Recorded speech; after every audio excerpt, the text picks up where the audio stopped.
High blood pressure ranks as the #1 risk factor for death and disability in the world.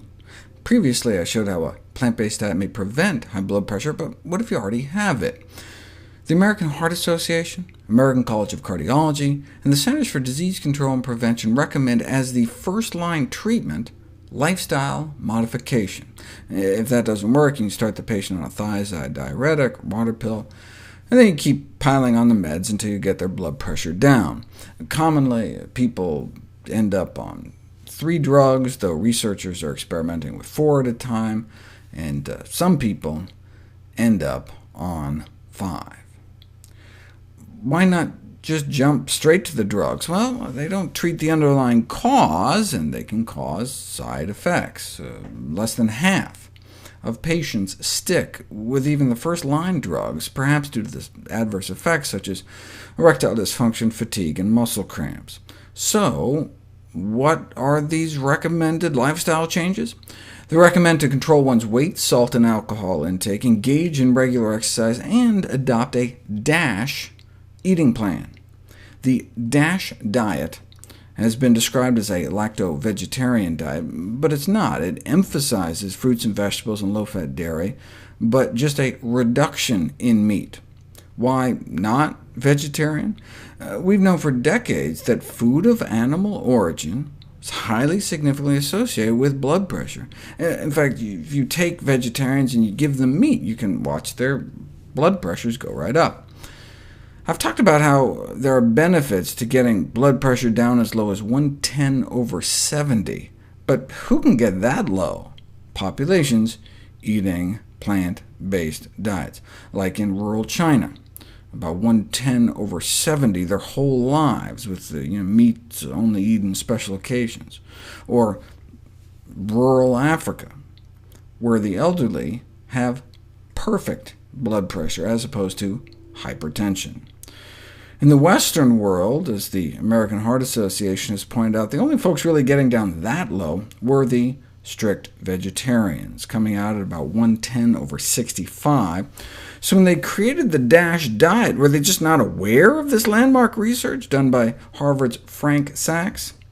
No, they were aware. The chair of the design committee that came up with the DASH diet was Dr. Sachs. In fact, the DASH diet was explicitly designed with the #1 goal of capturing the blood pressure-lowering benefits of a vegetarian diet, yet contain enough animal products to make it palatable to the general public.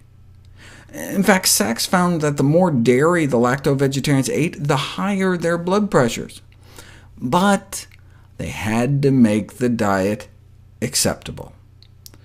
Research has since shown that it's the added plant foods, not the changes in oil, sweets, or dairy, that appears to be the critical component, so why not eat plant-based? Recent meta-analysis showed vegetarian diets were good, but strictly plant-based diets may be better. Vegetarian diets in general confer protection against cardiovascular disease, some cancers, and death, but completely plant-based diets seem to offer additional protection for obesity, hypertension, type 2 diabetes, and heart disease mortality. Based on a study of 89,000 people, those eating meat-free diets appeared to cut their risk of high blood pressure 55%, but those eating meat-free, egg-free, and dairy-free had 75% lower risk. If, however, you're already eating a whole food plant-based diet, no processed foods, no table salt, and you're still not hitting 110/70, there are a few foods recently found to offer additional protection. Ground flax seeds, a few tablespoons a day, induce one of the most potent antihypertensive effects ever achieved by a dietary intervention, 2 to 3 times more powerful than instituting an aerobic endurance exercise program. Watermelon also appears to have extraordinary effects, but you'd have to eat like 2 pounds a day. Sounds like my kind of medicine, but it's hard to get year-round. Red wine may help, but only if the alcohol has been taken out. Raw vegetables or cooked? And the answer is both, though raw may work better. Beans, split peas, chickpeas, and lentils may help a little. Kiwi fruits, though, don't seem to work at all, even though the study was funded by a kiwi fruit company. Maybe they should have taken direction from the California Raisin Marketing Board, who came out with this study showing raisins can reduce blood pressure, but only, apparently, compared to fudge cookies, Cheez-Its, and Chips Ahoy.